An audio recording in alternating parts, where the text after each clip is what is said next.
Muy buenas tardes ya.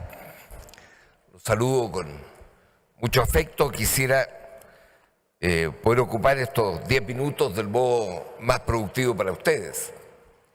Lo primero, señalar que en el caso de la experiencia chilena hemos tenido que enfrentar en los últimos 4 años 16 desastres o catástrofes naturales. A las catástrofes de carácter político no me voy a referir, pero tendríamos probablemente un porcentaje también significativo. Pero en el caso chileno hemos sido particularmente afectados por la situación de cambio climático que ha provocado que llueva donde nunca llovía, desierto de Atacama, que tengamos deslizamientos y aluviones en muchos sectores de la República y que tengamos situaciones de marejadas especiales en nuestras costas, que unidos a nuestros tradicionales terremotos y tsunamis y erupciones volcánicas se ha agregado una sequía muy persistente y el incendio forestal más importante a nivel mundial de los últimos 4 años, donde 620.000 hectáreas fueron afectadas y la presidenta Bachelet me encargó el programa de reconstrucción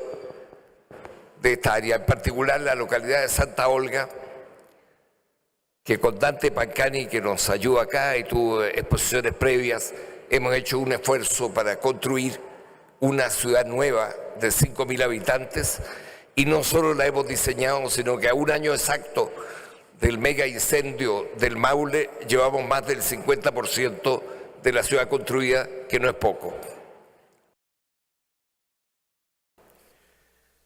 Hay un pequeño texto, un pendrive que yo le he entregado a nuestra organizadora para que ella pudiera distribuir o si hubiera algún interés más en detalle para eso. Sin embargo, quisiera hacer observaciones sobre la Ciudad de México. Una ciudad que yo conozco hace muchos años y que yo quiero simplemente decir al inicio, en muchos sentidos Ciudad de México de hoy es bastante mejor a Ciudad de México de hace 20 años.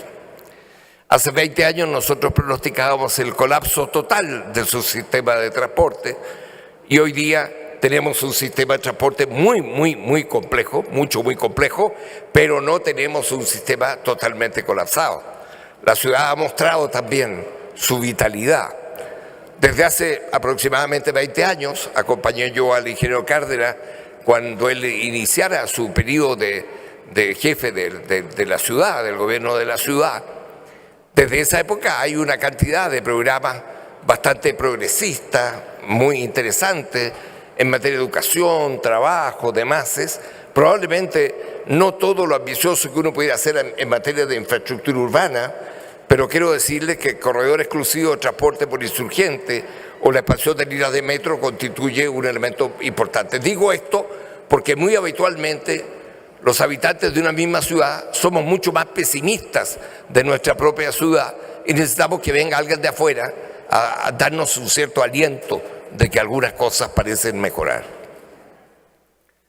5 son las claves de desarrollar una infraestructura con capacidad para enfrentar desastres o para enfrentar una ciudad que ya pasado los 20 millones de habitantes es desastrosa casi en su esencia. Cualquier incendio, cualquier inundación o no que se produce en una ciudad que tiene esta característica, sus efectos son habitualmente efectos muy devastadores por el solo hecho de existir. Lo primero, el primer requisito es que exista, ojalá, una visión por parte de sus autoridades permanentemente progresistas, que haya que intervenir sobre una serie de males que la Ciudad de México tiene, que son evidentes. El nivel de segregación que hay en la Ciudad de México es brutal y creciente. No se ha avanzado significativamente en los últimos 20 años en superar esos temas. Esto implica tener una inversión muy sostenida de mejoramiento de barrios, de renovación urbana, etcétera, en aquellas áreas o zonas de mayor deterioro, las colonias y los barrios donde tenemos la situación socioeconómica de mayor pobreza, de mayor informalidad. Pero la ciudad sigue siendo una ciudad cada día más fuertemente segregada. Tú dices dónde vives en la Ciudad de México y das respuesta a una innumerable cantidad de preguntas, no solo a una pregunta. Y sin lugar a dudas que cuando se produce un terremoto como el terremoto del 19F, eso afecta muy diferencialmente a la ciudad. Hay sectores de la ciudad que casi esto es medio imperceptible y hay sectores de la ciudad, los sectores socialmente más desfavorecidos, las áreas que viven sobre terrenos con mayor tipo de dificultad, etcétera, donde la situación es bastante catastrófica. Y todo eso es en una misma ciudad. De modo que la persistente política progresista destinada a mejorar los barrios más desfavorecidos y los problemas de la renovación urbana es una de las claves. A esto podemos agregar la necesidad de tener una política más sostenida de prevención de riesgos. Esta es una ciudad donde se sabe dónde se inunda cuando cae agua. Esta es una ciudad que hay muchos riesgos que conocemos, pero es necesario actuar sobre esos riesgos que conocemos. Y eso significa destinar recursos de prevención importantes. Me acompaña a mí Miriam Urzúa, probablemente una de las especialistas latinoamericanas más importantes en materia de prevención de desastres.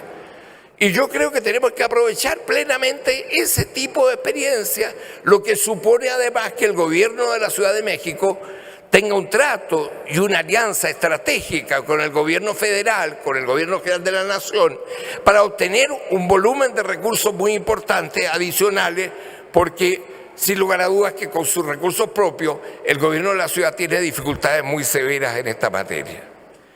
Quiero agregar finalmente, esto da lugar a mapas de riesgo, simulaciones, actitudes globales de la población para actuar más adecuadamente frente a estos temas y demás. Con las particularidades, los terremotos en Ciudad de México tienen características muy distintas a los que tienen en mi Chile querido. En mi México querido y en su ciudad tenemos problemas con los suelos, tenemos problemas de que las estructuras tienden a ceder con facilidad en algunas zonas.